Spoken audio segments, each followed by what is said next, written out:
13 വർഷത്തെ എന്താണ് ഫ്രണ്ട്ഷിപ്പ്. അതെ ഗൈസ്, 13 വർഷമായിട്ട് കൊണ്ടുപോകുന്നൊരു ബന്ധമാണിത്. ഇത് കാണുന്നത് ഉത്സവ സമയത്താണ് എന്ന് മാത്രം, അല്ലാണ്ട് ഫുൾ ടൈം കോളില്ല, വല്ലപ്പോഴോ കൂടി മാത്രമുള്ള വിളിയിലൂടെ ആ ബന്ധം ഇന്നും മെയിൻറ്റെയിൻ ചെയ്തുകൊണ്ട് പോകുന്നുണ്ട്. നമ്മുടെ നാട്ടിലെ ഉത്സവങ്ങളെല്ലാം വരുന്ന ടൈമിലാണ് നമ്മൾ കൂടിക്കാഴ്ച നടത്താറ്. അങ്ങനെ ഒരു ഉത്സവത്തിനാണ് നമ്മൾ രണ്ടുപേരും കൂടി ഇന്ന് പോയത്.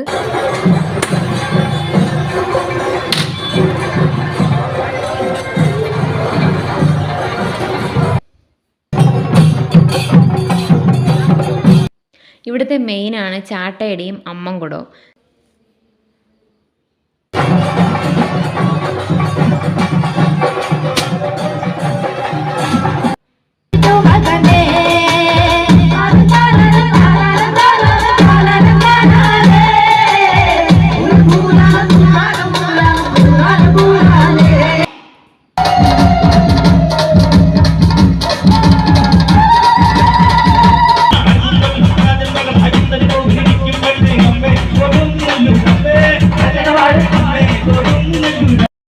അത് കഴിഞ്ഞതും സ്റ്റേജ് പ്രോഗ്രാമുകളുണ്ടായിരുന്നു.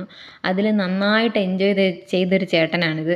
സംഭവം തുടക്കം മുതൽ അവസാനം വരെയും ചേട്ടൻ ഒരേ രീതിയിൽ ഡാൻസ് കളിച്ച് തകർക്കുന്നുണ്ടായിരുന്നു. ഇതൊക്കെ ശരിക്കും പറഞ്ഞാൽ എൻജോയ് ചെയ്യാനുള്ളതാണ് കേട്ടോ. സംഭവം ഏജൊക്കെ വെറും നമ്പർ മാത്രമാണ്.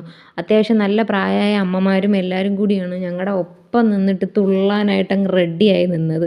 അങ്ങനെ ഇതൊക്കെ കഴിഞ്ഞ് സ്റ്റേജ് പ്രോഗ്രാം നടന്നുകൊണ്ടിരുന്നതിൻ്റെ ഇടയ്ക്ക് വെച്ചിട്ട് താലപ്പൊലിയും വിളക്കും വരുന്നു എന്ന് പറഞ്ഞുകൊണ്ട് തൽക്കാലം സ്റ്റോപ്പ് ചെയ്തു.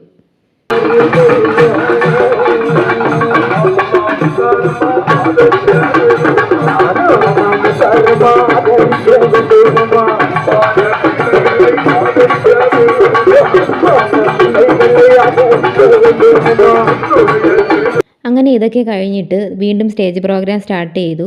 എല്ലാം കണ്ടു കഴിഞ്ഞതിന് ശേഷം ഞാൻ നേരെ എൻ്റെ ഫ്രണ്ടിൻ്റെ വീട്ടിലോട്ട് പോയി. എൻ്റെ ഫ്രണ്ടിൻ്റെ പേരാണ് അഞ്ജു, അല്ല രഞ്ജിനി എന്ന് വിളിക്കും, ഞാൻ അഞ്ജു എന്ന് വിളിക്കും.